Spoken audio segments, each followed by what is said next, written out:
grabado de la clase. La semana, estas dos clases, la clase de hoy y la clase del viernes, vamos a hacer énfasis en un aspecto del tratamiento de datos, es un aspecto importante, que es el software. ¿Sí? Es la herramienta que podemos usar para analizar la información, para analizar los datos que tenemos y llegar a un resultado. Vieron que hasta ahora usamos Excel. Entonces, les voy a mostrar un poco la herramienta que venimos usando en el CBIOE. Con un par como saben, el CBIOE es el centro de bioequivalencia que está manejado por la facultad. Tiene habilitación del Ministerio de Salud Pública. Entonces, hay una salvedad que el Ministerio de Salud Pública nunca tuvo una exigencia mucho más fuerte, o sea, una exigencia ¿cómo decirlo? Como la que pueden tener otros países vinculada al software. ¿Ah? Puede ser que otros tipos de agencias, cuando uno entrega la información, nos preguntan dónde la analizamos, con qué software. En general se utilizan software que ya están de alguna manera validados, ¿sí? Por ejemplo, un software muy utilizado es WinOnLine, que ya tiene como un módulo como para analizar datos de bioequivalencia y se analiza rápidamente, y no hay que justificar nada porque es un software que ya tiene su backup, digamos, el backup que está dado por la empresa. Y después hay otro software también. En el caso de nosotros, como estos softwares son bastante caros y el ministerio acá nunca tuvo una exigencia firme vinculada a este aspecto, lo que hemos venido utilizando es una planilla Excel, que se la voy a mostrar, se la voy a compartir ahora. Mientras les comparto pantalla.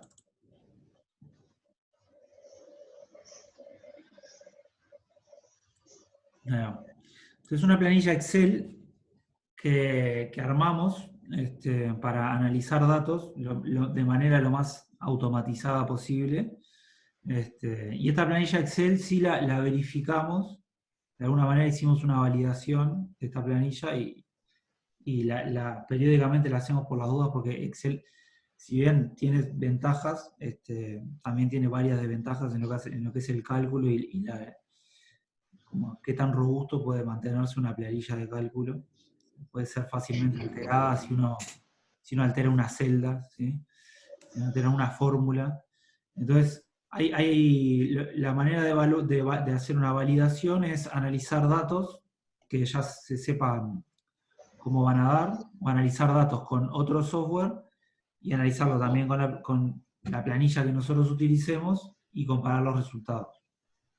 ¿Sí? Evaluar si llegamos a la misma varianza residual, si llegamos al mismo intervalo de confianza, etc. Se pueden encontrar, después dejo en el aula, algunos artículos científicos que incluyen incluso distintos tipos de datos y los resultados que deberían arrojar un análisis estadístico. Entonces, bueno, solo para mostrarles la planilla que tenemos nosotros, básicamente hacemos algo muy parecido a lo que hicimos la otra vez, pero más ordenado. Tenemos, bueno, acá ponemos datos generales del estudio, donde ponemos los datos de los pacientes. Nos interesa siempre, y vamos a ver después en la segunda parte del semestre, que dependiendo del sexo del sujeto podemos sacar más información vinculada también a la bioequivalencia. Eso lo vamos a ver. Por eso acá aparece el sexo, pero lo vamos a dejar para alguna clase del segundo semestre. Entonces después ponemos los datos del test y de la referencia. Vean que siempre, como les dije la vez pasada, hacemos bastante énfasis en lo que es el graficado, la inspección visual de la información. Entonces, test de referencia tienen el mismo formato. Para cada sujeto podemos ver el perfil de concentraciones. ¿Sí? Esto es importante, por ejemplo, si para algún sujeto queremos evaluar si por ejemplo, la constante de eliminación la estamos estimando de manera equivocada en un sujeto, queremos optimizar la estimación de ese valor, podemos venir a los gráficos individuales, pero muchas veces los gráficos que también se ven un poco más, como vimos la vez pasada, son los gráficos de el gráfico el perfil medio. ¿Sí? Como veíamos, estos son los mismos datos que venimos trabajando de Favirens. ¿Se acuerdan que este estudio no nos dio concluyente? Nos dio que había diferencias en concentración máxima, no en área bajo la curva. Y si se fijan, el perfil medio muestra bastante, de manera bastante clara, la diferencia que hay entre la referencia y el test. Si se acuerdan que el cociente test referencia para Cmax nos daba en el orden de 0,80 y algo, y el intervalo de confianza quedaba por debajo de 0,8. Entonces el test teniendo una menor concentración máxima que la referencia, y eso se ve en el perfil medio.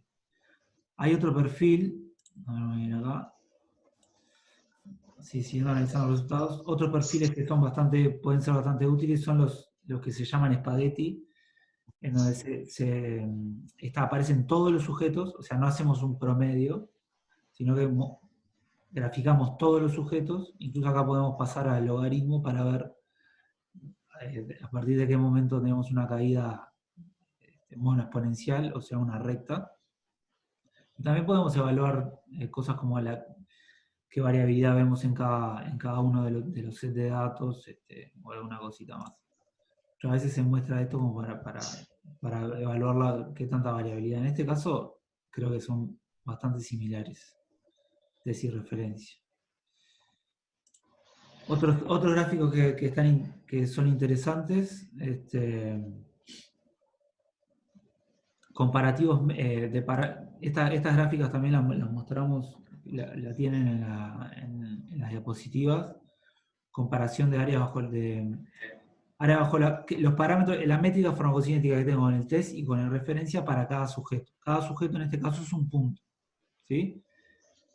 Si todos los sujetos se alinean a esta línea se llama línea de identidad, tiene una pendiente de 1, o sea, cuando el área bajo la curva es 2000 para el test, también es 2000 para la referencia.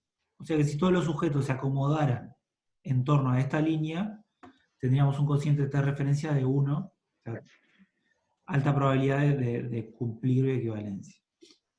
Entonces, lo que podemos ver con este tipo de gráficos es a ver si tenemos algún tipo de outlier, algún individuo que nos puede estar alterando los resultados. Vean que esto es el área bajo la curva parcial de 0 a t, o sea, el área bajo la curva truncada, y este es el área bajo la curva de 0 a infinito. También se acomoda bien, pero ya tengo mucha más variabilidad. ¿Sí? ¿Se acuerdan? La vez pasada vimos cómo al agregar la extrapolación de 0 a infinito, podía agregar una variabilidad significativa por el error que suponía esa extrapolación, o sea, en la estimación, por el error que tengo en la estimación de esa constante de eliminación. Estas cosas igual se podrían afinar un poquito, porque aquí es donde el analista tiene flexibilidad como para elegir los puntos en el perfil farmacocinético de cada sujeto para estimar una constante lo más razonable posible. O sea que esto se podría optimizar, pero ya aquí, por ejemplo, este sujeto me da un área bajo la curva para el test de 700.000, ¿sí? Y para referencia 150.000. Entonces, eso ya me está hablando de un cociente de test referencia que va a estar muy por encima de 1 y me está afectando significativamente la conclusión. Para Cmax también un gráfico similar y veo también variabilidad. ¿Sí? Entonces, si se fijan, área bajo la curva de 0 a t no tiene tanta variabilidad, la concentración máxima sí. En el caso de este análisis de Favirens, lo que vemos es mayor variabilidad en la concentración máxima que en el área bajo la curva. Por lo tanto, lo que podemos concluir a partir de ahí es que la variabilidad está más en la velocidad de ingreso que en la cantidad absorbida. ¿Sí? La cantidad absorbida, que está reflejada en el área bajo la curva, parece no ser variable. ¿Sí? Bueno, parece no haber mucha variabilidad allí, pero cuando le añadimos el factor velocidad de ingreso, que es lo que también estima esta métrica, concentración máxima, ahí vemos mayor variabilidad. ¿Sí? Para Cmax sobre AUC, que vendría a reflejar solo la velocidad de ingreso, también podemos ver variabilidad. ¿Sí? Otros gráficos que se pueden hacer interesantes para evaluar son comparativos de cocientes T sobre referencia individuales. Acá estos gráficos lo que hacen es hacer el cociente T referencia para cada sujeto, y en este caso estoy haciendo un residuo. Le estoy restando 1 a cada cociente T referencia y lo estoy graficando. Entonces, en el eje X aquí es el número de sujeto, y lo que se ve acá es cuánto se aparta de 1 el cociente T referencia en cada sujeto. Entonces este gráfico lo que me devuelve es la variabilidad interindividual que tengo en el cociente T referencia. ¿Sí? Para área bajo la curva, tengo, bueno, apartados desde menos 0,2 hasta 0,25 quizás, por ahí. Siempre este apartamiento no lo puedo vincular directamente con el cociente, el intervalo de confianza que calculan, pero sí, mayor variabilidad acá va a ser mayor variabilidad residual. O sea, mayor dispersión aquí va a ser mayor dispersión residual.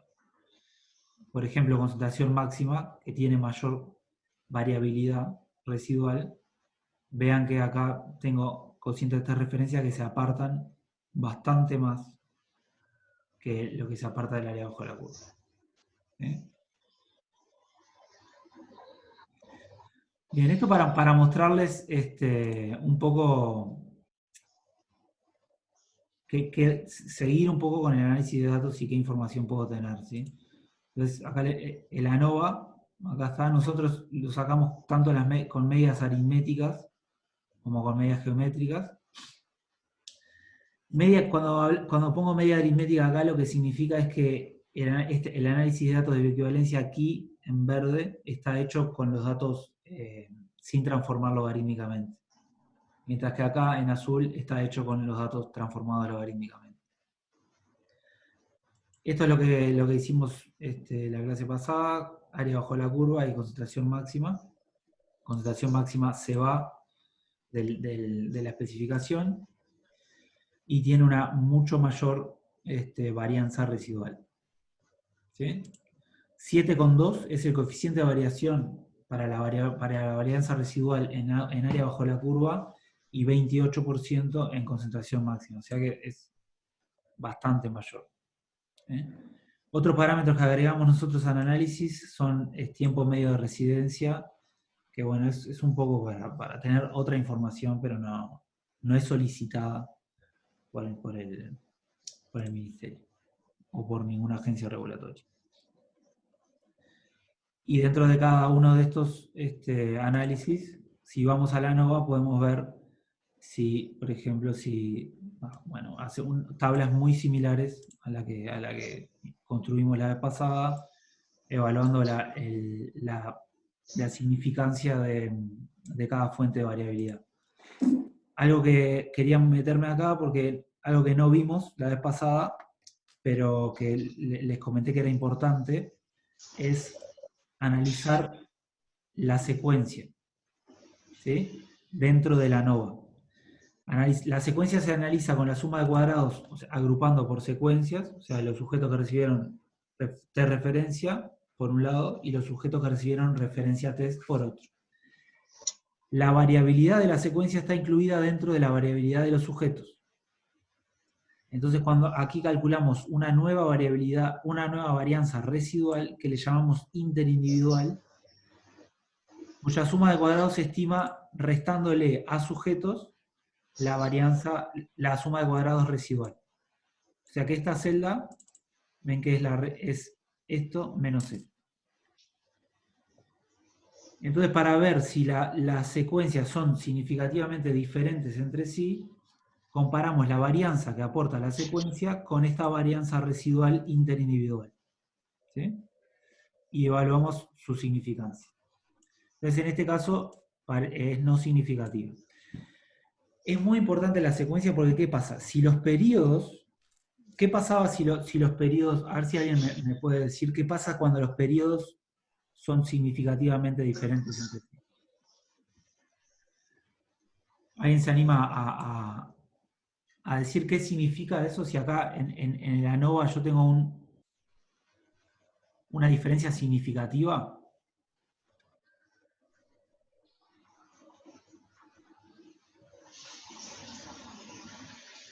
¿Qué significa que los periodos son diferentes entre sí? ¿Ok? A ver si alguien se anima a participar.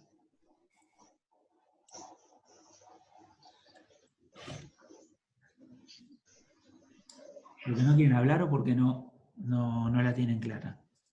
Si los periodos son diferentes entre sí, lo que me está diciendo el análisis este de ANOVA es que el parámetro área bajo la curva no me dio lo mismo en el periodo 1 que en el periodo 2.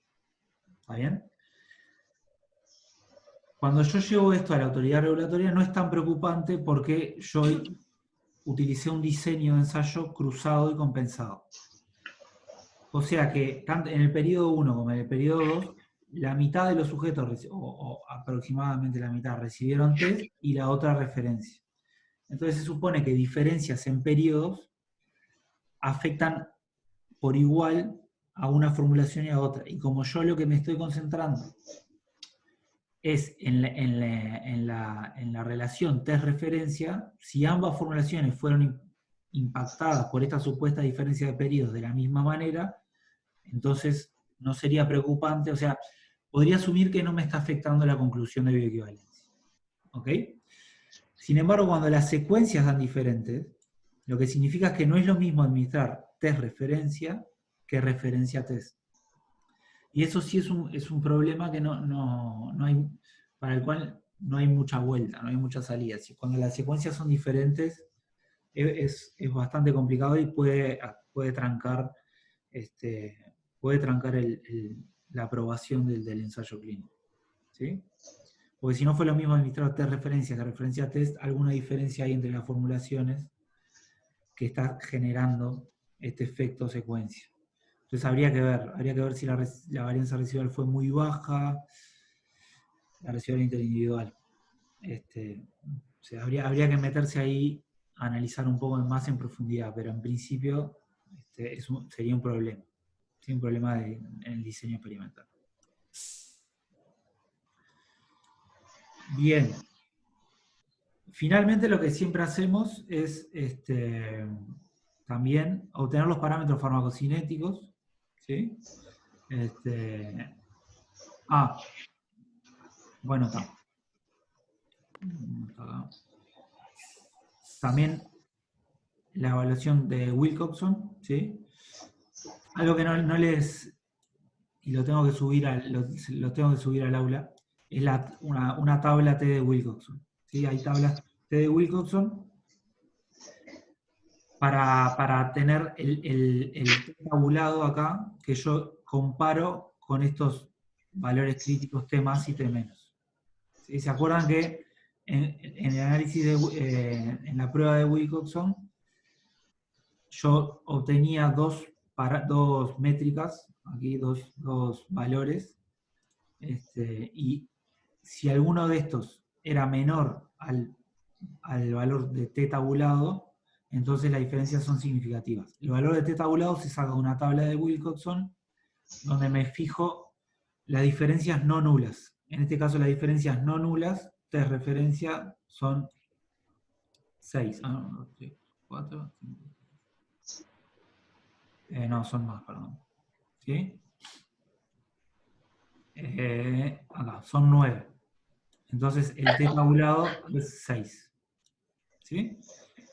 Esta planilla lo hace automáticamente, pero bueno, terminamos de verla la vez pasada. Y finalmente los parámetros farmacocinéticos, bueno, que siempre es interesante evaluar a ver si, por ejemplo, tenemos la misma semivida de eliminación para test que para referencia. Acá está por test, analizado por test y por referencia. Esperamos tener una semivida de eliminación parecida. Acá tenemos 103, 110, son bastante parecidas. Así que nos estaría dando que son iguales, ¿no? Acuérdense que para la comparación de área bajo la curva asumimos que el clearance es igual luego de administrar una u otra formulación. Entonces, comparando la semivida tenemos una idea de si la disposición fue igual. ¿Sí? Se supone que fue igual porque los mismos sujetos recibieron test y recibieron referencia. Bien, ¿alguna duda de esto? ¿Alguna duda en este momento? ¿Algún comentario? Entonces, nosotros, si bien hemos venido usando esta planilla y bueno, es una solución bastante, de alguna manera, sencilla, hay otros programas interesantes para explorar y no queríamos dejar como pasar este curso como para introducir uno de esos programas, de esos entornos, que se llama R, que es lo que les va a contar Alejandra ahora a partir de un ratito. ¿Sí? Si bien R no tiene una validación, y bueno, Ale le va a explicar un poco ahora, no es un programa abierto, ¿sí? Es un software libre, no tiene o sea, no hay una compañía respaldando el análisis de equivalencia, pero también se puede validar de la misma manera que se valida una planilla Excel. Entonces, Ale, te dejo, a ver, voy a dejar de compartir pantalla y para que vos... Bueno, me están oyendo, ¿no?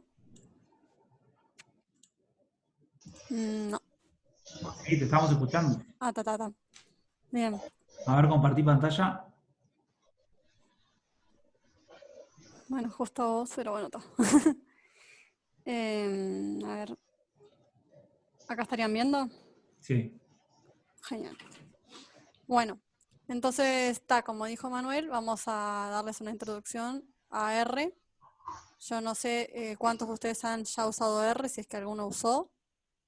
Pero bueno, R es un entorno, es un lenguaje de programación que lo que hace es enfoque en el análisis estadístico. Fue creado en 1993 y cuenta hasta hoy con 15 versiones.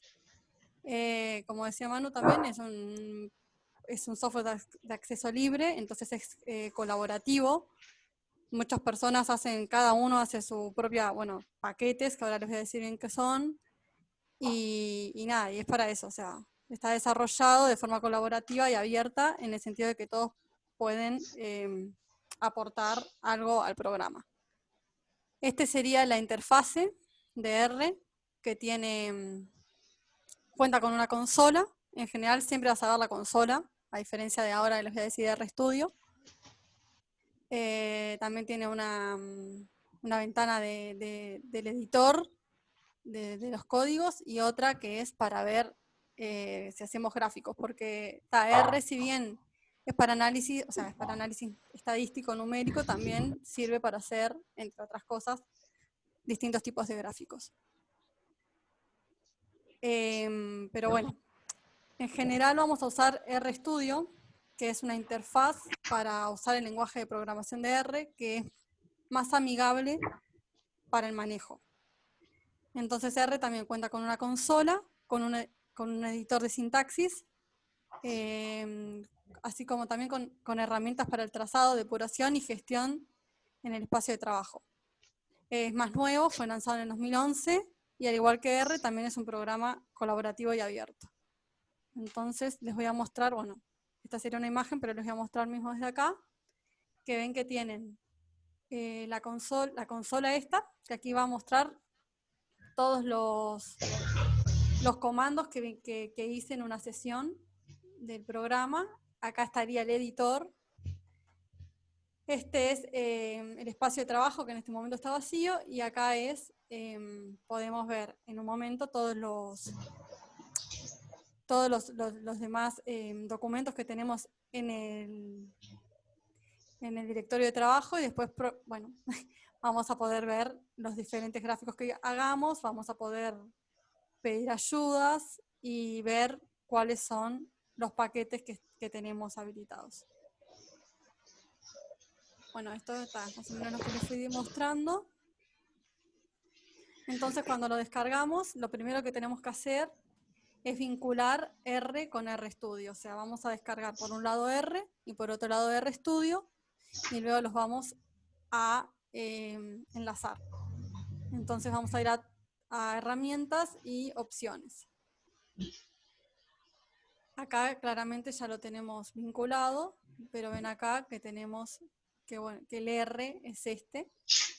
Tenemos que siempre tener precauciones con, bueno, con cuál es la versión de R con la que estamos trabajando, sobre todo porque hay algunos paquetes, que ahora después les voy a decir bien qué es un paquete, que no son compatibles con todas las versiones de R, entonces hay que tener ahí una precaución. Dentro de acá también les quiero mostrar algo que es bastante útil, pero medio nomás fashion, y es que pueden cambiar los colores. Yo porque en general uso negro, que lo que hace es más fácil, bueno, no sé, me cansa menos la vista, pero vamos a cancelar. Bueno, quedó negro. Bueno, entonces conceptos. Proyecto. Un proyecto es una carpeta donde se van a almacenar los scripts o, bueno, editores de los comandos, el espacio de trabajo y documentos hechos en R o RStudio. Después, una sesión es todos los comandos ejecutados por una vez con del uso del programa. O sea, yo abro R y ahí inicio, o RStudio, y ahí inicio una sesión. Cuando cierro mi programa, o sea, se terminó esa sesión. El espacio de trabajo son los objetos creados durante esa sesión, que van a aparecer acá, cuando los tengamos prontos. Un paquete es una colección de funciones destinadas a un propósito específico. Y una librería es una colección de paquetes. O sea, son, bueno, esos varios paquetes juntos. Entonces, primero vamos a ver cómo se haría un proyecto. Bueno, para hacer un proyecto, R, tendríamos que ir a File, New Project.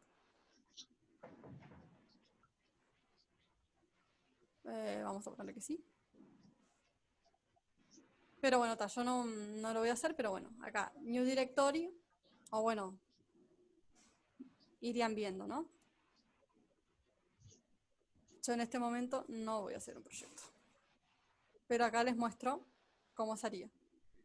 De vuelta a eso, fijarse la versión de R y que cuando abren el programa, la sesión, les va a mostrar cuál es el directorio, el directorio de trabajo que están usando. Que por defecto siempre va a ser el lugar donde se instaló el programa. Bueno, entonces ahora vamos a hacer un nuevo script que es igual desde acá, new, y acá ya lo tendríamos para empezar a escribir.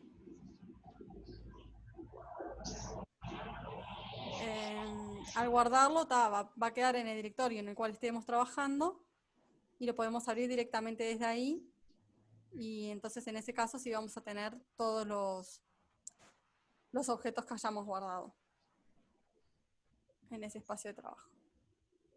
Entonces vamos a la parte importante, que es fijar un directorio.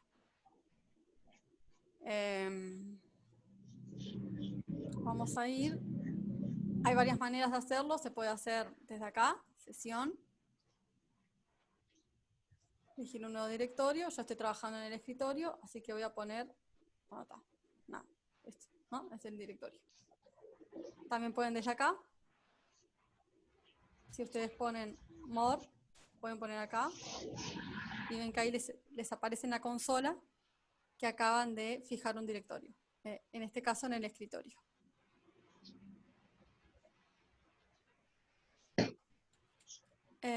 Instalar paquetes. Bueno, les dije que paquetes son un conjunto de funciones que nos van a servir para un fin determinado. Por ejemplo, ahora les voy a mostrar más en detalle, pero este que se llama ggplot2 es para hacer sobre todo gráficos de todo tipo. El de abajo, DPLIR, es para ordenar datos, para trabajar con, o sea, para modificar una base de datos. Y bueno, pueden hacerlo desde herramientas, instalar paquete, y acá lo pueden buscar, siempre y cuando esté en CRAN. La mayoría están, pero hay algunos que son específicos, o sea, y no están y se tienen que descargar desde una página, desde la página de los que hayan desarrollado el paquete, pero la mayoría están acá. Entonces escribimos, por ejemplo, no sé si quisiéramos descargar ggplot, que no lo voy a hacer, ya lo tenemos, pero escribimos y acá aparecería. También lo pueden hacer ya sea desde la consola o desde el editor poniendo instalar acá. Y también pueden ya poner directamente el nombre y descargarlo.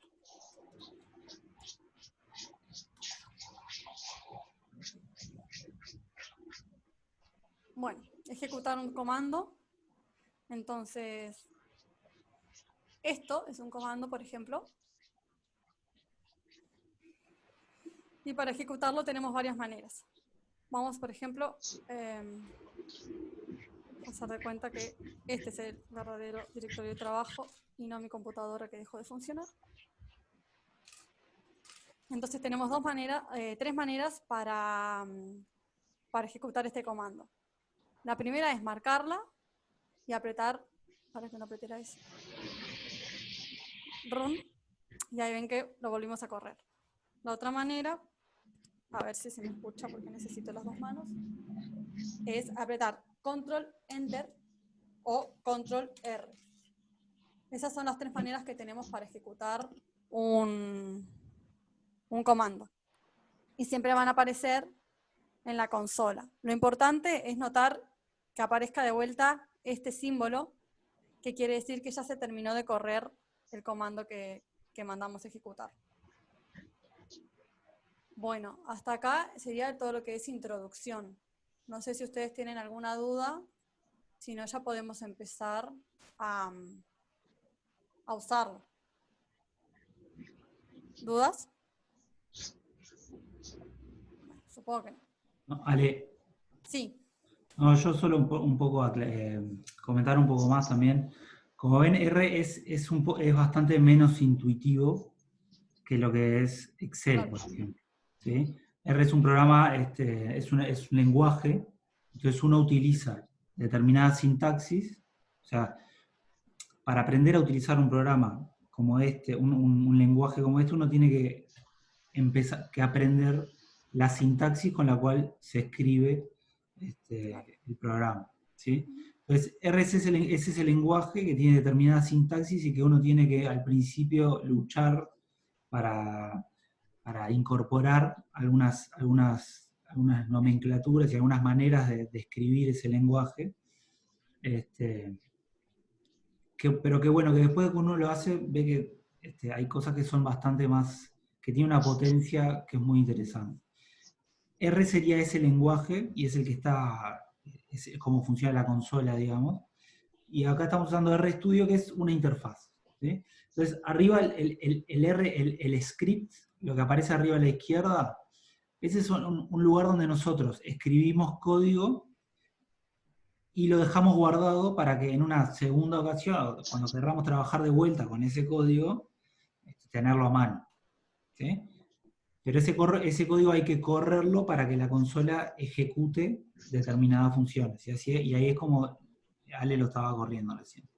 El directorio de trabajo vendría a ser, capaz que sobre eso extender un poco, es la carpeta de la computadora que tienen ustedes, donde estamos realmente trabajando. Entonces, por ejemplo, cuando queremos leer una base de datos, la base de datos tiene que estar en el directorio de trabajo, ¿ah? Para nosotros leerla al programa.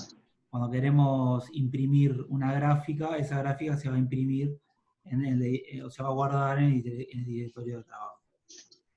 ¿Está bien?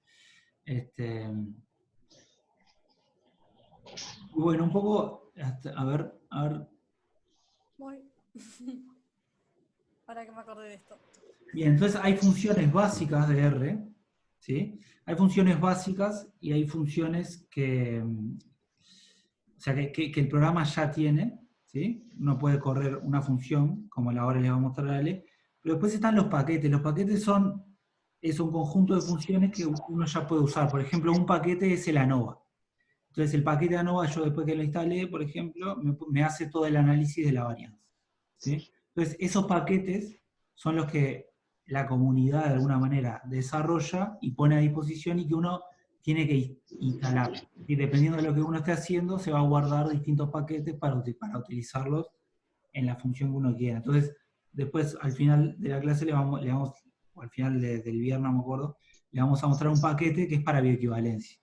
Es que si uno lo baja, lo instala y sigue algunas instrucciones, puede hacer un análisis de bioequivalencia. ¿Está bien? Un poco para resumir eso. Sí, o sea, lo importante es eso, recalcar lo que dijo Manu. Perfectamente podríamos trabajar desde la consola, pero los comandos que ejecutáramos no los vamos a poder guardar. Por eso es que se puede usar esto, el script o el editor de comandos, que este sí lo podemos guardar para poderlo volver a correr en otro momento. Entonces, bueno, vamos a empezar a usar. Lo primero, R se puede usar directamente como una calculadora. Por ejemplo, queremos hacer esta cuenta, 12 dividido 4 más 3 por 2. Entonces lo ponemos ejecutar. Por ejemplo, yo uso control enter, pero da igual. Entonces en la consola nos aparece que la solución es 9. Por ejemplo, podemos hacer el exponente de menos 2 también. Y nos va a decir que la solución es 0.13. Podemos crear, como les decía, objetos, porque R se basa básicamente en gestión de objetos. Entonces vamos a crear un objeto que se va a llamar A y va a ser un valor que va a tener, o sea, se va a definir como exponente menos 2. Entonces, si se fijan, nos apareció en el espacio de trabajo el objeto que creamos. Esto vamos a crear acá otro objeto que va a ser un vector. Cuando nosotros usamos el C y paréntesis, vamos a poder crear, bueno, en este caso es un vector. Un vector que va a tener edades, 23, 25 y 27. Entonces, también lo podemos ejecutar. Los vectores también obviamente podrían ser palabras, letras. En este caso vamos a trabajar con números. Y acá de vuelta en el espacio de trabajo nos aparece nuestro nuevo objeto. Ahora también podemos crear funciones que combinen los dos objetos que ya creamos. Por ejemplo, supongamos que queremos hacer una función que sea que eleve al cuadrado la edad, la multiplique por el número que creamos, por A, por exponente a la menos 2, y lo divida también por este valor. Entonces creamos nuestra función que aparece acá. Y ahora lo que queremos ver es los valores que toma esta función, que si bien los podemos ver acá, ¿no? 2.17, 2.42 y 2.67, también los podemos imprimir, digamos, en la consola, ¿no? Y acá los vemos. Entonces, ¿qué podemos hacer? Bueno, la primera gráfica, que es fácil, es ver cómo cambia f cuando cambia la edad. Entonces vamos a usar la función plot, que lo que dice es, bueno, plot f, bueno, versus edad, coma, y acá podemos poner el título que le queremos dar a nuestro gráfico. También podríamos agregarles los nombres de los ejes, pero en este caso me va a aparecer por defecto porque me va a aparecer como el nombre de la variable. Entonces, si lo ejecutamos, ven aquí, también le podemos dar zoom para verlo más grande. Los 3 puntos, ¿no? Cuando tenemos una edad de 23, f vale 2,17. Cuando tenemos una edad de 25, f, bueno, no me acuerdo cuánto vale, acá, 2,41. Y cuando tenemos una edad de 27, f vale 6,7. 2,7. Una cosa importante es que R reescribe arriba de los objetos. Por ejemplo, si yo ahora modifico mi mi vector, por ejemplo, le cambiamos la última edad que sea 30, y lo vuelvo a correr, ven que acá cambió y ahora es 30 y no 27. Pero vamos a tener que volver entonces a correr F, y si se fijan, ahora cuando la edad es 30, el F es 3,05. Entonces, eso, o sea, hay que tener cuidado, tener cuidado de no reescribir cosas que no querramos, o bueno, también podemos usarlo en nuestro beneficio, digo, si realmente lo que queremos es reescribir. Entonces, corremos de vuelta a F y vemos que cambió el último punto. Ale, Bueno, sí. una cosita nomás. Cuando en este caso la función que se está usando es plot, ¿sí? Si uno en la consola pone signo de pregunta y plot, ¿sí?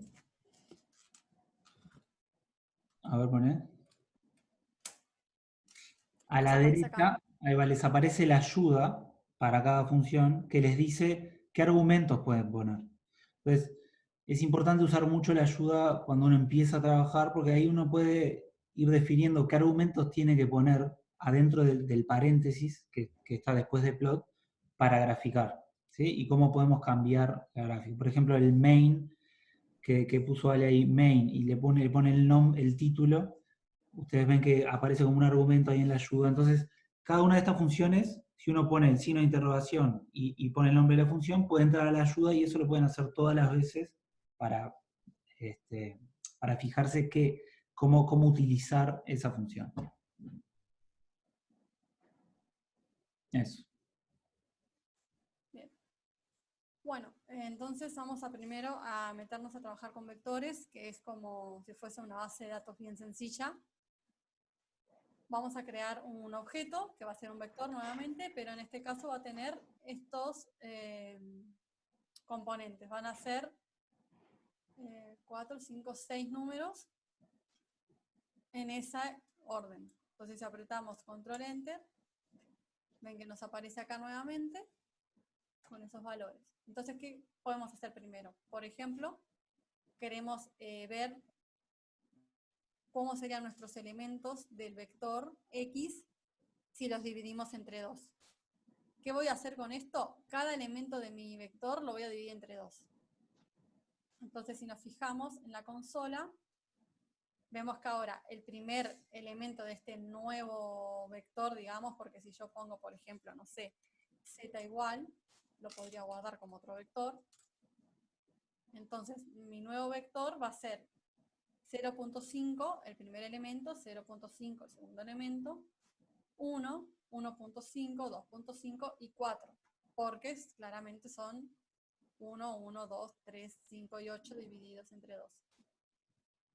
También lo que podemos hacer es ver cómo son nuestros elementos si los elevamos al cuadrado. En este caso, nuestros elementos van a ser 1, 1, porque 1 elevado a la 2 es 1. Después, 2 elevado a la 2 va a ser 4. 3 elevado a la 2 va a ser 9. Y así. Esto es para ver la longitud de nuestro vector. O sea, cuántos elementos tiene. Entonces, si lo ejecutamos, vemos que nos dice que tiene 6 elementos. 1, 2, 3, 4, 5, 6 elementos. Claramente en este caso sabíamos que tenían 6, pero pueden pasar que no sepan y este comando es útil para ese caso. Acá lo que vamos a hacer es sumar los vectores, sumar los componentes de mi vector. Entonces lo que hizo el comando fue sumar 1 más 1 más 2 más 3 más 5 más 8 y me da que la solución es 20. Y ya acá empezamos, por ejemplo, con más otros comandos más elaborados. Por ejemplo, lo que va a hacer, si no me equivoco, es decirme, bien, voy a seleccionar de mi vector el elemento 2 y el elemento 5. Entonces, o sea, perfectamente podría haber seleccionado un solo elemento o podría haber seleccionado más, agregándolos a este nuevo subvector, por decirlo así.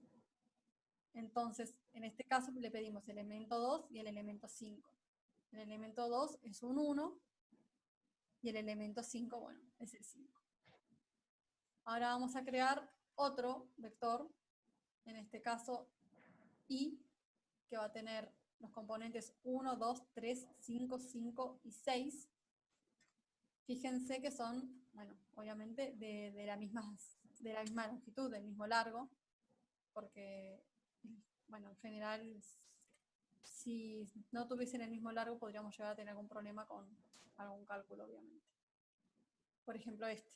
Acá lo que vamos a hacer es multiplicar elemento a elemento, el primer elemento de x con el primer elemento de y, el segundo elemento de x con el segundo elemento de y, con este comando, ¿no? De x por y.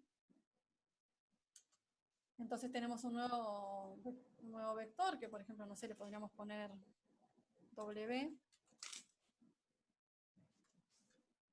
Hice, metí algo que no debía. Control Z. Ahí está. W, que va a ser ahora 1, 2, 6, pues 1, o sea, 1 por 1 va a ser 1, 2 por 1 va a ser 2, 3 por 2 va a ser 6, y así, entonces, podemos multiplicar dos vectores.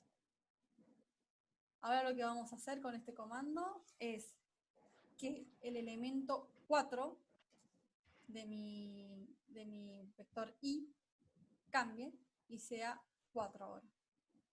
Entonces, si se fijan, acá i ahora es 4. O sea, el elemento 4 de mi vector i ahora es un 4. Podemos, si bien lo podemos ver acá en el espacio de trabajo, también podemos volverlo a imprimir en la consola y nos aparece aquí. Claramente, si quisiéramos tener el nuevo W, tendríamos que volver a ejecutar este comando, porque ya ahí cambió. Bueno, podemos también hacer ya sea secuencias o repeticiones. En este caso voy a hacer un vector Z que va a ir del 1 al 6 de a 1. Entonces, ¿qué tenemos? Bueno, una secuencia que me lleva del 1 al 6 de a una unidad. Podríamos también, por ejemplo, cambiarlo y ponerlo 0.1. Y en este caso, bueno, es más grande porque va 1, 1.1 y así. Otro comando parecido, que en este momento no lo había puesto, pero vamos a inventarlo. B es rep, que es para hacer repeticiones. Por ejemplo, del 3, vamos a repetir el 3 7 veces. Entonces, B, si lo tenemos acá, pero digo, también lo podemos imprimir. Y tenemos nuestro nuevo vector B, que tiene 7 veces el elemento 3. ¿Hasta acá van entendiendo? ¿Alguna duda? Bueno, entonces este es de vuelta el mismo vector que habíamos hecho. Lo vamos a volver igual a ejecutar. Y ahora lo que queremos hacer es ver qué elementos de X son mayores a 3. Entonces acá nos dicen, bueno, esto igual no para que lo voy a agrandar. El primer elemento de X, falso, no es mayor a 3, es 1. El segundo elemento, falso también, porque no es mayor a 3, es 1. El tercero también. El cuarto, si bien es justo 3, como yo puse mayor estricto, también me aparece falso. El 5 y el 8 me aparecen verdadero porque sí son mayores a 3. Si yo acá ejecuto este, que la diferencia es que tiene un signo igual, o sea, mayor o igual a 3, ven que ahora el 3 me aparece como verdadero. Acá lo que vamos a con este comando, lo que estamos viendo es ¿Cuáles son esos valores? Los valores mayores o iguales a 3 son 3, 5 y 8. O sea, acá me dijeron la posición del elemento y acá me mostraron los elementos. Acá lo que vamos a hacer, bueno, ¿qué elementos de X son igual estricto a 2? Yo quiero saber si mi vector X tiene el 2 como elemento. Entonces vemos que sí, que el tercer elemento es un 2. Cuando ponemos el signo de exclamación y un igual, R lo interpreta como diferente a 5. ¿Me explico? Entonces, si lo ejecutamos, lo que nos va a decir es que todos son verdaderamente, o sea, verdadero, porque son diferentes a 5, salvo el elemento justamente, el quinto elemento, que es 5. Entonces aquí nos aparece falso. Y con vamos a ver cuál elemento es el que es igual, o sea, cuál es la posición de los valores mayores o iguales a 3. Entonces vemos que es la posición 4, la posición 5 y la posición 6. O sea, los últimos 3 son mayores a 3. Hasta ahí sería entonces todo lo que es vectores. Claramente igual puede ser que algún otro comparador me haya olvidado, pero básicamente es eso. O sea, si nosotros ponemos mayor o menor, es estricto. Si le ponemos después un igual, pasaría a ser mayor o igual o menor igual en el otro caso. Para hacer un igual estricto necesitamos poner dos signos de igual. Y bien. Y bueno, con esto diferente. Bueno, ahora vamos a meternos con matrices entonces. Acá lo que voy a crear con esta función es una matriz que va a tener elemento 1 al 12 en 3 filas y 4 columnas. Lo tenemos aquí. Es como si fuese una base de datos y lo podemos imprimir. Bien, entonces podemos, igual que hicimos recién, podemos trabajar con la base de datos y, por ejemplo, ver, bueno, de la columna, ¿cómo sería esto? De la columna 2, creo. No, sería de la fila 2, quiero el elemento 1 y el elemento 3. Entonces, de la fila 2, yo quiero el elemento 1 y 3, o sea, el número 2 y el número 8. También puedo trabajar y multiplicar todos mis componentes por un número, exactamente igual que hicimos antes, ¿no? Podemos ver cuáles elementos son mayores o iguales a 7. Podemos cambiar y que todos los que sean mayores o iguales a 7 pasen a ser 7, ¿no? Y ahora tenemos esta nueva base de datos. Ahora lo que vamos a hacer es, por ejemplo, usar esta función que es para agregar columnas. rbind sería, por ejemplo, para agregar filas. Entonces, para eso vamos a crear, bueno, vamos a ponerle Z1, porque ya hay un Z. Z1 va a tener los valores, va a ser un vector con valores 13, 15, 18 y 20. Y vamos a unirlo a nuestra matriz. Mat. No se llama mat, se llama M1. Ven que las columnas, claro, para agregarlo como columna, tendría que tener el mismo largo, que era lo que les había contado. Por lo que el 20 fue ignorado. El último valor fue ignorado. ¿Sí? Tienen que tener entonces siempre ese cuidado de que las columnas y las bases y las filas que vayamos a agregar a nuestras matrices tengan siempre el mismo largo. Lo mismo ahora con las bases de datos. Con esta función, DataFrame, vamos a crear una base de datos. Va a tener las variables ID, tipo algo, o sea, clase, alguna cosa, edad y sexo. H de hombre, M de mujer. Entonces, lo ejecutamos y lo tenemos aquí. ¿Qué podemos hacer con esto? Bueno, acá es importante agregar el concepto del signo de dólar. El signo de dólar lo que hace es seleccionar la columna que quiero de mi base de datos. Entonces, este comando se lee, por ejemplo, ¿cuáles ID de mi base de datos tienen una edad mayor a 30? ¿Sí? Entonces, si yo lo ejecuto, me dicen que los ID 3, 4 y 6 son mayores a 30, tienen más de 30 años. Con por ejemplo, acá es agregar otro concepto, el I. Entonces yo quiero mayores a 30 y que sean del tipo 1. Entonces, de vuelta, ¿cuáles individuos de mi ID son mayores a 30 y son del tipo 1? Y me dicen que ahora es el 4 y el 6. También lo que podemos hacer con nuestra base de datos es subsetearla o hacer subbases. Entonces podemos dividirlo, por ejemplo, en base a mujeres. Queremos quedarnos solo con los datos de mujeres. O, ¿ven? Entonces aquí tenemos datos M que van a tener menos observaciones porque solo tenemos 2 mujeres.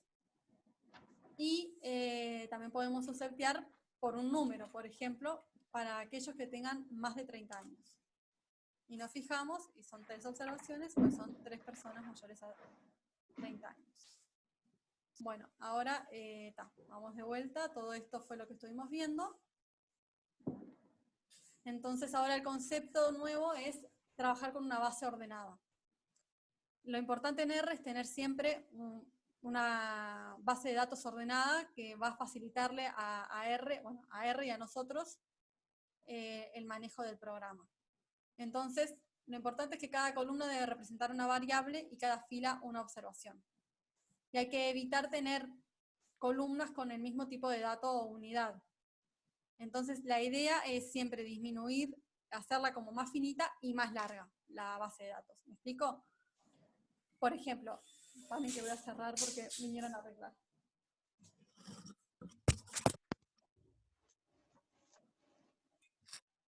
Perdón, ¿me oyen ahora? ¿Me oyen? Sí, se escucha. Bien. Vinieron a arreglar un caño. Entonces, hay que evitar tener, por ejemplo, acá, ¿viste? Yo tendría una base de datos que me dice, una de las variables es cmaxt y la otra variable es cmaxr. Esto hay que evitarlo, porque cmax sería como mismo tipo de dato o misma unidad. Entonces, la mejor manera de ordenar este dato es de esta manera, usando una variable que se llame formulación que me diferencie el valor de t y el valor de r. Entonces, ¿qué pasa? Por ejemplo, cuando nosotros estábamos trabajando con Excel, probablemente tengamos 2 tablas. Una tabla para referencia y una tabla para test, en el cual tengamos tiempos y todos los voluntarios. ¿No? Probablemente nosotros tengamos eso, pero nosotros queremos pasar a algo de este tipo, ¿no? Donde tengamos para cada voluntario su valor R y su valor T. Para cada tiempo también. Bueno, para eso podemos hacer uso de 2 paquetes que son para ordenar datos. Se llaman TDR y TPLIR. Entonces, de esos vamos a usarlos ahora. En primer lugar, bueno, voy a importar datos. Eso es, bueno, primero tenemos que verificar que nuestros datos los datos que nosotros queremos, estén en nuestro directorio de trabajo. En este caso yo voy a querer importar estas 2 bases de datos que se encuentran aquí. .csv es la mejor manera de guardar una base de datos. Es los valores separados por coma.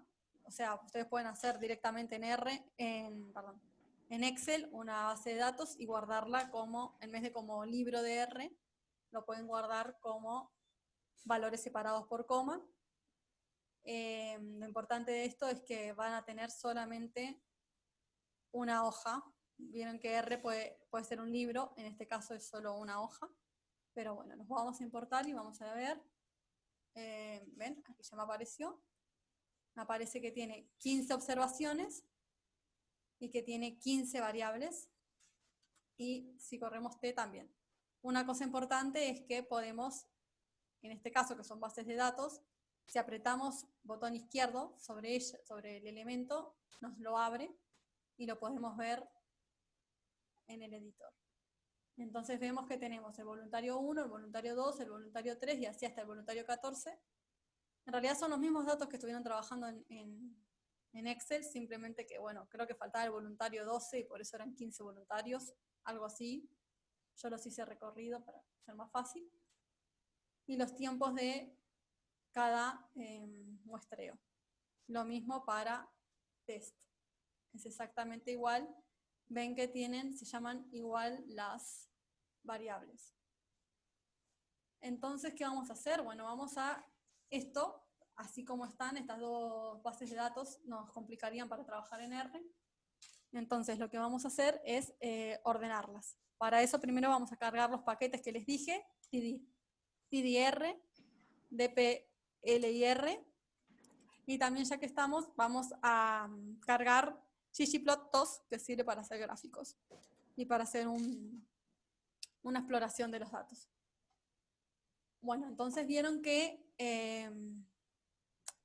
tanto R como T, o sea, tanto la base de referencia como la base de test, tienen los mismos variables. Entonces, pensando en que vamos a juntar estas dos bases, lo primero que tenemos que hacer es cambiar el nombre de las variables, porque claramente si no, R no sabría diferenciar los valores B1 de una base y B1 de la otra base. Para eso usamos esto, en primer lugar, lo que sirve es para hacer una secuencia de comandos. Entonces, esto se lee como voy a tomar esta base de datos y después de tomar esta base de datos voy a renombrar estas variables. ¿Cómo voy a renombrarlas? Bueno, primero ponemos el nombre nuevo. El nombre nuevo va a ser 1.t. ¿Por qué elijo esto? Más abajo después se van a dar cuenta, pero quiero, digamos, lo que uso es, bueno, el voluntario 1 de la formulación T. Entonces, la variable B1 se va a empezar a llamar, va a pasarse a llamar 1.t. Y así con todos hasta el 1.14. Y lo mismo para R, para la base de referencia. Entonces, ahora las volvemos a abrir, vemos que cambiaron los nombres de las variables. Eso nos va a permitir entonces, mediante esta función que se llama full join, o bueno, unir enteros, nos va a permitir unir las dos bases de datos y generar una nueva base de datos que se va a llamar, en este caso, TD. La tenemos aquí y si se fijan, ven que ahora tiene 29 variables. Porque tiene estas 15 más 14 de esta porque comparten, como acá dice, unidos por tiempo. Entonces, ¿ahora qué nos pasa? Con esta nos pasa que claramente tenemos entonces 15 variables, bueno, 28 variables que son del mismo tipo. Habíamos dicho que eso lo convierte en desordenado. Entonces, lo que vamos a hacer es separar lo que es el dato, o sea, esto va a pasarse a llamar dato, ¿no? Y todo esto van a pasar a llamarse concentración. ¿Cómo hacemos eso? Con una función esta. Entonces vamos a crear dos variables nuevas a partir de estas 28. Una se va a llamar dato y la otra se va a llamar concentración. Si se fijan, aumentó un montón lo que es la cantidad de observaciones, pasando de ser 15 a ser 420 y solamente 3 variables. ¿Cuáles son las variables? Bueno, tiempo, que se mantiene, dato y concentración, que fue las que nosotros acabamos de crear. Si se fijan en dato, tenemos 1.R, 1.R, porque quiere decir, bueno, el voluntario 1 con la formulación R, y así, bueno, 2.R, y más abajo están los de test. Entonces ahora lo que vamos a hacer es separar los datos que está, la información que tenemos en dato, en voluntario y formulación. ¿Mediante qué separamos? Mediante el punto. Ven que acá hay un punto, entonces lo que vamos a hacer es esta información separarla en dos variables a partir del punto. Y las variables van a ser otra vez voluntario y formulación. Entonces, control enter y tenemos nuestra nueva base de datos que tiene una variable más. Si la abrimos, vemos que tenemos tiempo, voluntario, formulación y concentración. Esto ya podríamos decir que es una base ordenada que nos va a permitir trabajar en R. Una cosa que podemos hacer es guardar esta base de datos para ya tenerla limpia, digamos, o sea, acomodada para otro futuro. Entonces, con esto, lo que vamos a escribir es, vamos a guardar nuestro documento, nuestro objeto, como un CSV, perdón, llamado TIL. Entonces, lo ejecutamos y nos aparece en el espacio, en el directorio. Bueno, ahora vamos a importar otro dato, otra base de datos. En este caso es una base de datos también ordenada, que es esta que está aquí, y estaría acá. Entonces es la misma, simplemente que yo ahora lo que le agregué fue variables como sexo, edad, peso, altura y si fuman o no, que eran datos que ustedes tenían de cada voluntario. Bueno, acá les cambio obviamente los nombres. Esta sería concentración y este sería el logaritmo de la concentración. Entonces lo primero que vamos a hacer es, bueno, ver cuántos individuos, con este comando vamos a poder ver cuántos individuos hay en mi base de datos. Entonces vamos a esto, ¿no? Ver la dimensión de el que sería mi vector datos ID. Entonces si lo ejecutamos, nos dice que son 14 individuos. ¿Qué más podemos hacer? Bueno, podemos ver información sobre el peso de los voluntarios. Entonces, con la función summary, vamos a los estimadores básicos de peso, porque otra vez, acuérdense siempre de este uso del signo de pesos para decir de qué columna estamos hablando. Entonces podemos ver que el peso mínimo es 56, el peso máximo es 110. Bueno, está la media, la mediana y los percentiles. El primero es el 25 y el tercero es el 75. Bueno, también podemos hacer lo mismo con la edad. Y lo que podemos ver es esto, por ejemplo. Esta función nos permite ver cuántas observaciones hay por formulación. Con esto, por ejemplo, ven, tenemos 210 observaciones de R y 210 observaciones de T. Acá podríamos ver que, bueno, que el estudio estuvo compensado. En cambio aquí vemos que, no, que hay más observaciones del sexo femenino que del sexo masculino. Y bueno, y acá lo que queremos ver es, bueno, ¿cuántos individuos de mi base de datos fuman? ¿No? Con este comando podemos ver eso. Y me va a decir que 10 no fuman y 4 fuman. ¿Bien? Eso es como, bueno, para hacer una exploración medio rápida, obviamente se pueden hacer más cosas, pero vamos a crear variables. ¿Cómo creamos variables? Bueno, primero tenemos que nombrar la base de datos a la que le queremos agregar. Esto en realidad es porque hay veces que en general cuando tiene mucho numerito, puede que no me lo esté tomando como número, sino como factor. Entonces, esto siempre les conviene hacerlo por las dudas, así nos aseguramos de que nuestra base de datos está siendo leída como número y no como factor. O sea, ¿qué quiero que me lea como número? Las concentraciones y las concentraciones en logaritmo. Eso quiero que sean tomados como número, entonces uso estas dos funciones. Ahora sí vamos a crear nuevas variables. Para crear nuevas variables, lo primero que tenemos que hacer es, bueno, ¿a qué base de datos le voy a agregar esta variable? Bueno, a datos TR. ¿Cómo se va a llamar? Entonces el signo de pesos y cómo se va a llamar esta nueva variable.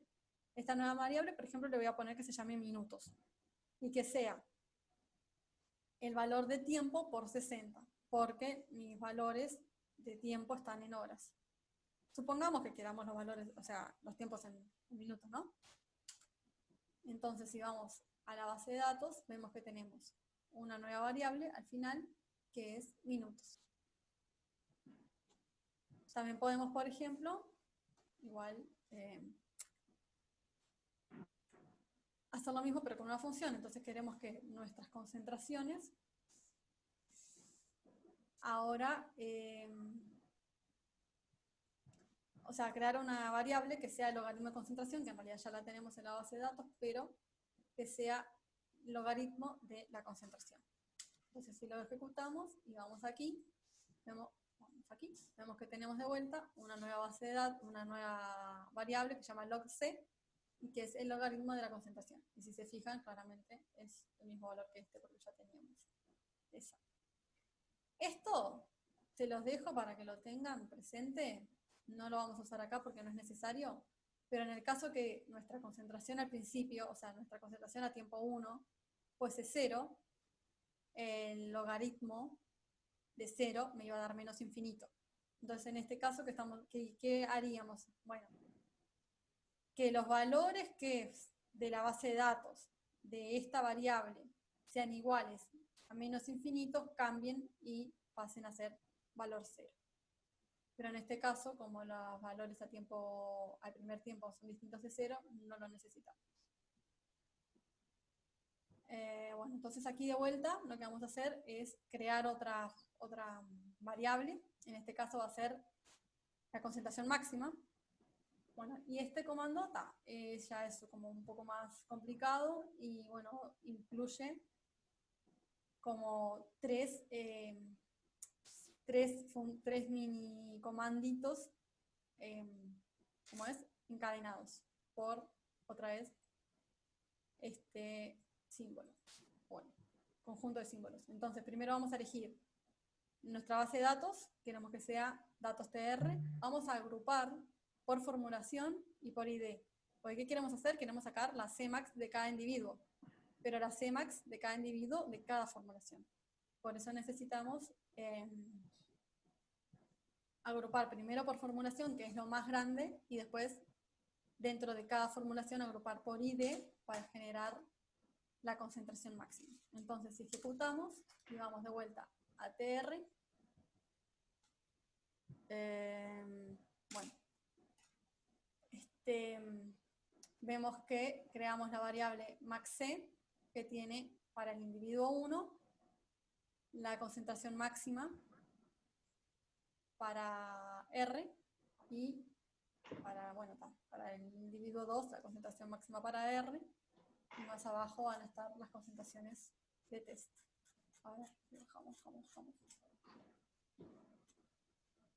Por ejemplo, acá, para el voluntario 1, la concentración máxima de test fue 3.879.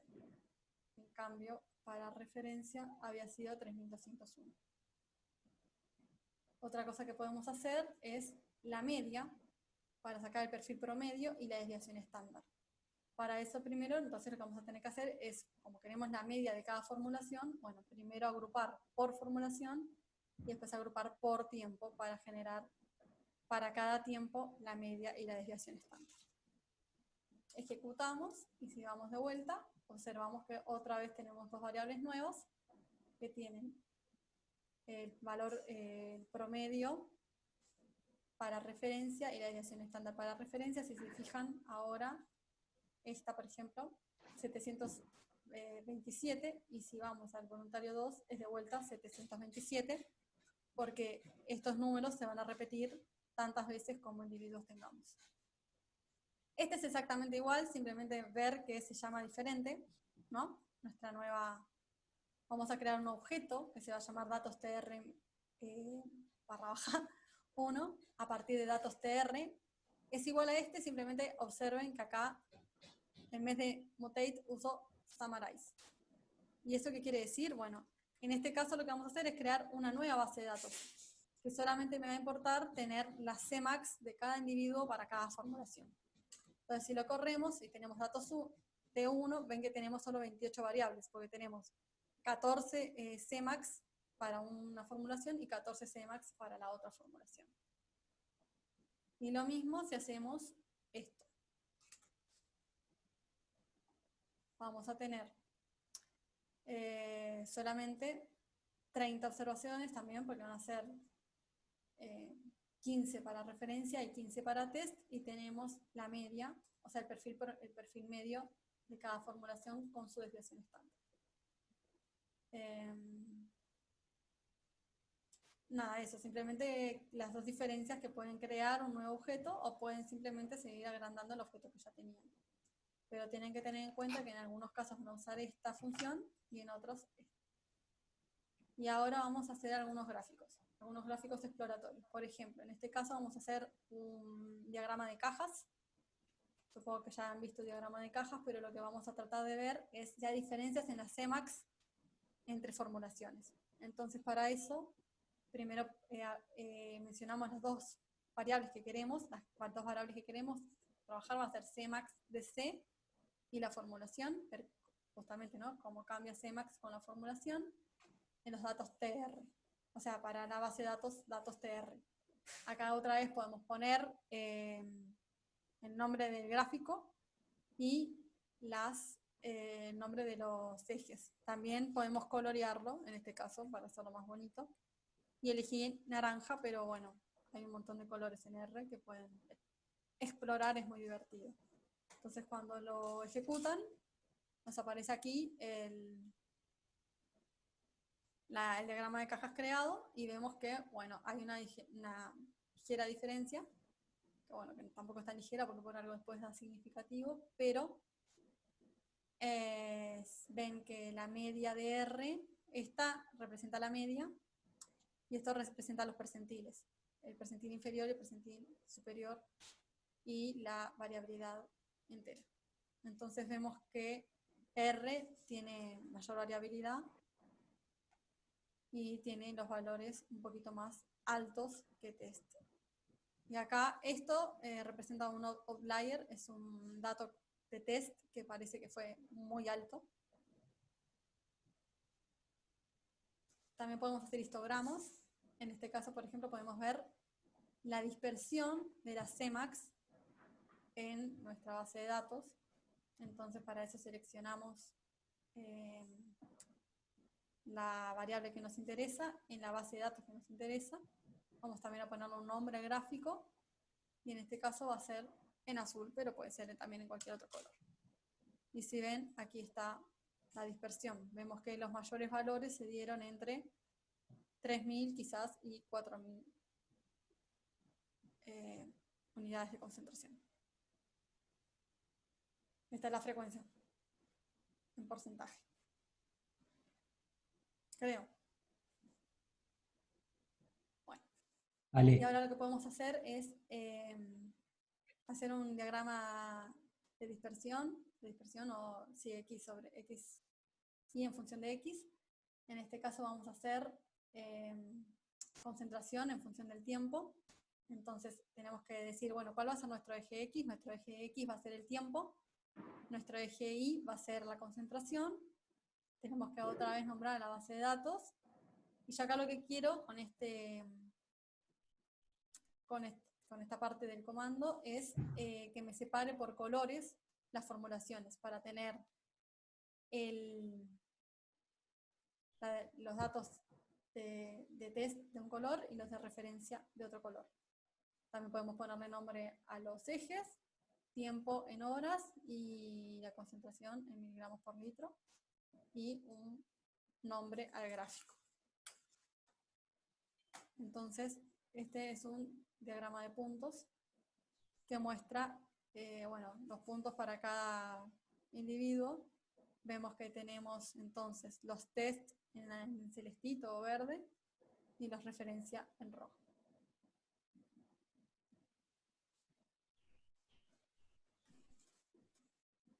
Esto es en caso de que los tuviéramos, o sea, renombrar, pues se pueden renombrar las variables, en caso en que las tuviéramos como número, pero en este caso las tenemos como letra, porque lo que puede pasar si lo tenemos como número es que justamente lo tome como número y no como una covariable categórica, entonces me grafique como dispersión de colores y que queda medio feucho, entonces pueden renombrar las variables para que sean categóricas.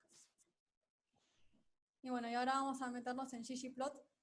Entonces, ggplot ya, como hace gráficos más complejos, obviamente su comando también es más complejo. Entonces, lo primero que tenemos... una cosa que nunca les dije, y ahora lo voy a usar, por eso se los comento. Cuando usamos acá el asterisco, ya con que pongamos un asterisco solo, R interpreta que lo que va escrito al lado no es código, sino que es comentario. Ale. Entonces, por ejemplo... El numeral. Bueno, sí, perdón, numeral. No. Con poner un numeral, ya R interpreta que es un comentario y no lo va a correr. Si yo, por ejemplo, pongo acá, no sucede nada. No lo lee. Me vuelve a correr el comando de abajo. Eso se los digo porque lo que voy a hacer es, para irlo haciendo de a poco, voy a transformar en comando todo lo que siga de acá para abajo, para que vayamos haciendo de a poco el gráfico. Entonces, ¿qué necesitamos? Lo mínimo que necesitamos para hacer un ggplot es los datos, AES, que es como la estética, digamos. Entonces vamos a tener que fijar el X va a ser time de vuelta. En este caso quiero graficar solamente los valores medios, entonces el I va a ser justamente las concentraciones medias. Voy a agrupar de vuelta por formulación y que cada formulación tenga un color distinto. Esos son los datos como los quiero. ¿Y qué quiero que me grafique? Que me lo grafique en forma de líneas, por eso geomLine. Si se fijan, también podríamos usar geomPoint. Pero en este caso vamos a usar geomLine. Y tamaño 2, nomás para que se vea mejor. Entonces, si lo ejecutamos, vemos que lo tenemos aquí. Vamos a tener el perfil medio para test en verde, rosado, celestito. Y en rosado, el perfil medio para referencia. Ven que nos pone por defecto los nombres de las variables como nombres de ejes. Entonces, lo que vamos a hacer ahora, esto está medio desordenado, pero bueno, vamos a agregarle el nombre a los ejes. En este caso, que el eje X se llame tiempo en horas y que el eje Y se llame concentración en miligramos por litro. Entonces, si lo ejecutamos, vemos que ahora tenemos el mismo que teníamos antes, simplemente nos cambió el nombre de los ejes. También podemos agregarle con ggtitle, supongo que se pronuncia así, el título al gráfico. Entonces, ahora tenemos el mismo perfil que veníamos viendo, pero en este caso agregamos el nombre al gráfico. Otra cosa que podemos hacer son agregar líneas de error, o sea, para ver la variabilidad. En este caso tenemos que agregar otra vez una estética en la cual digamos, bueno, nuestro X va a seguir siendo time, pero en este caso vamos a tener un I mínimo y un I máximo, Entonces el I mínimo va a ser mi concentración media menos mi desviación estándar, y mi I máximo va a ser mi concentración media más mi desviación estándar. Entonces, de esa manera podemos agregar la variabilidad.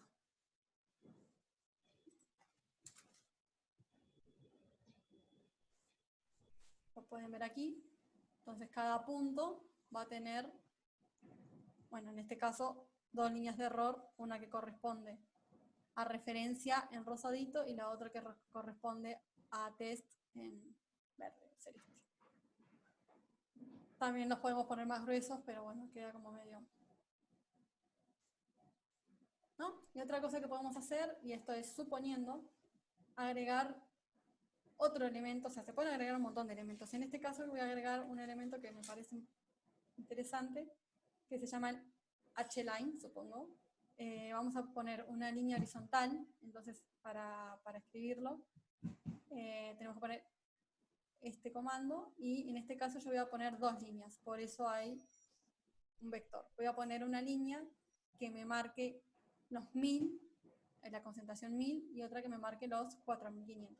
Por ejemplo, y ese es solo ejemplo, ¿no? Pero para ver, bueno, las concentraciones, suponiendo esto es mi ventana terapéutica.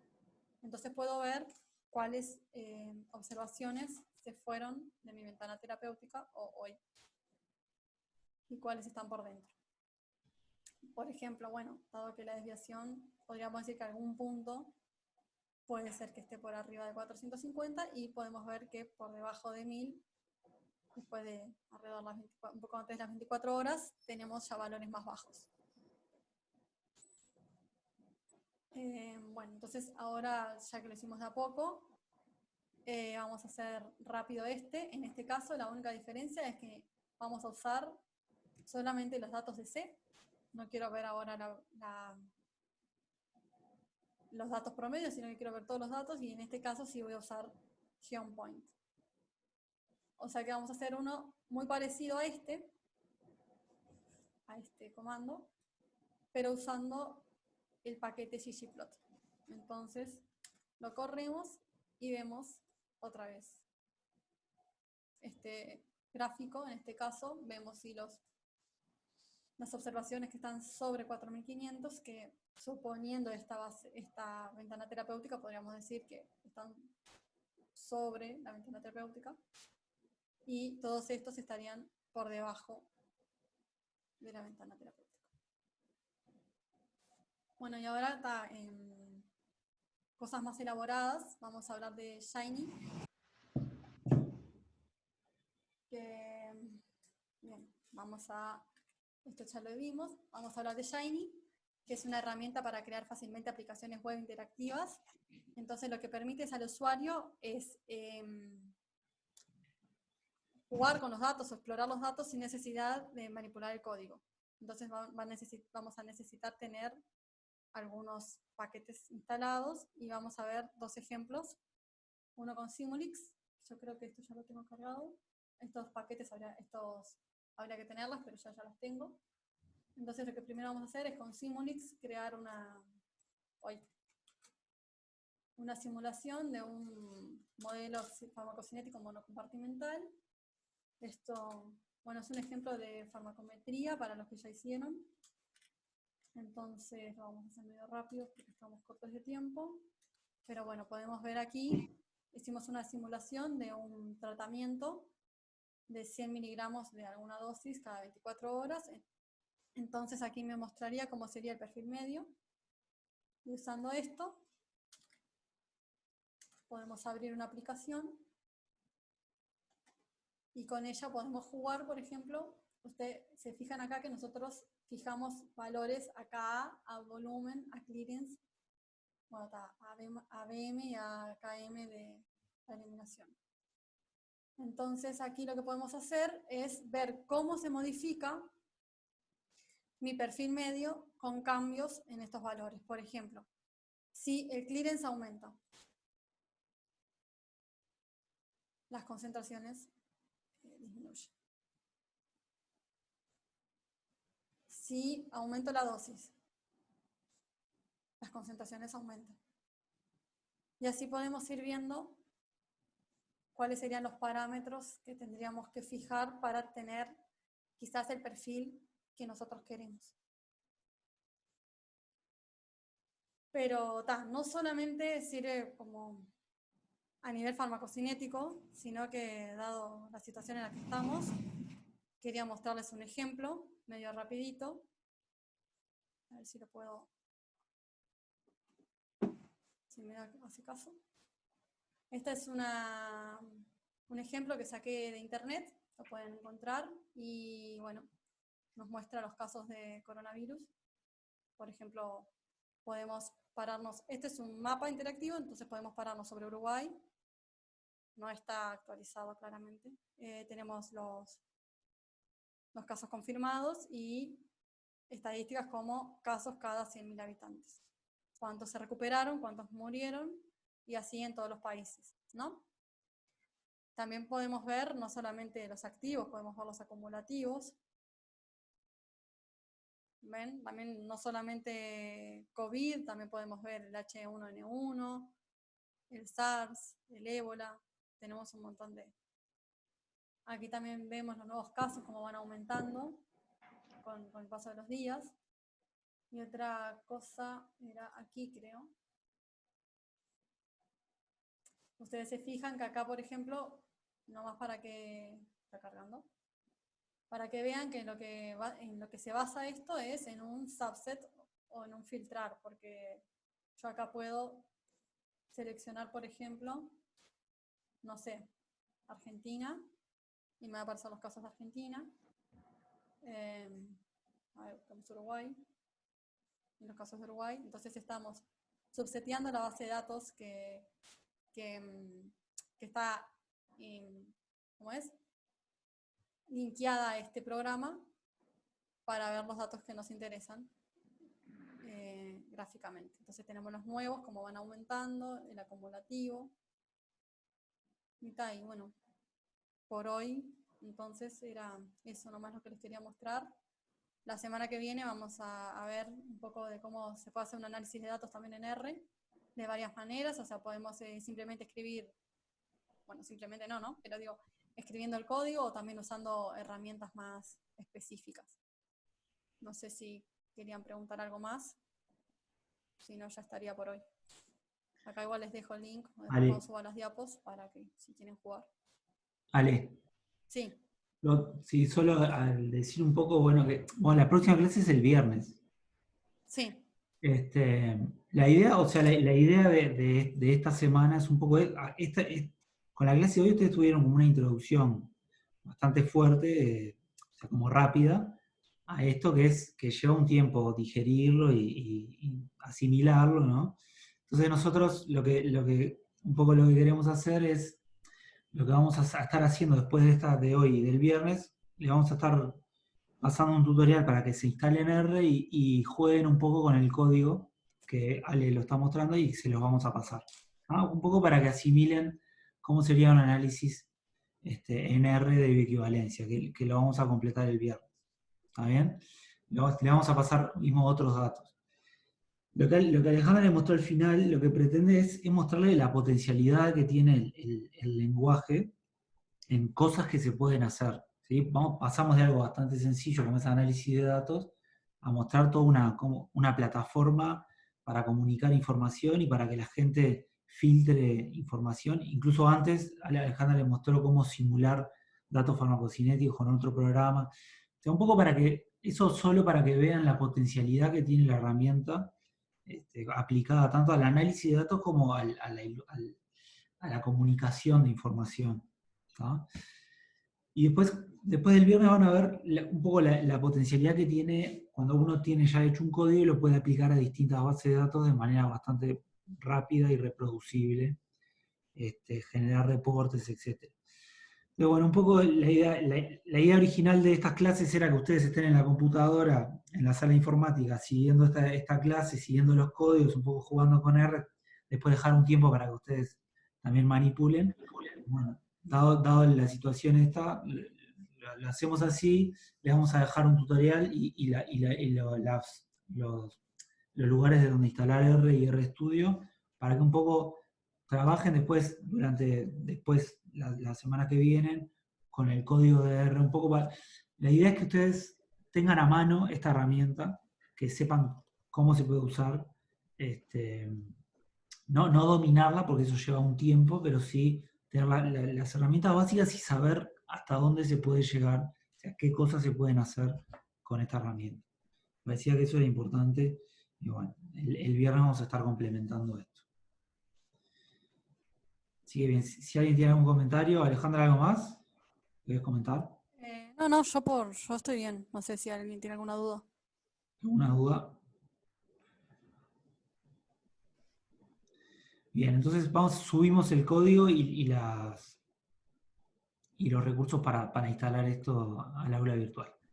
Y tal, el viernes seguimos un poco, pero con R aplicado directamente a un análisis de bioequivalencia. ¿Está bien? Bien, perfecto. Sí. Bueno, cortamos acá entonces. Bueno, muchas gracias. Gracias. Chao, chao. Chao. Chao, chao. Ah.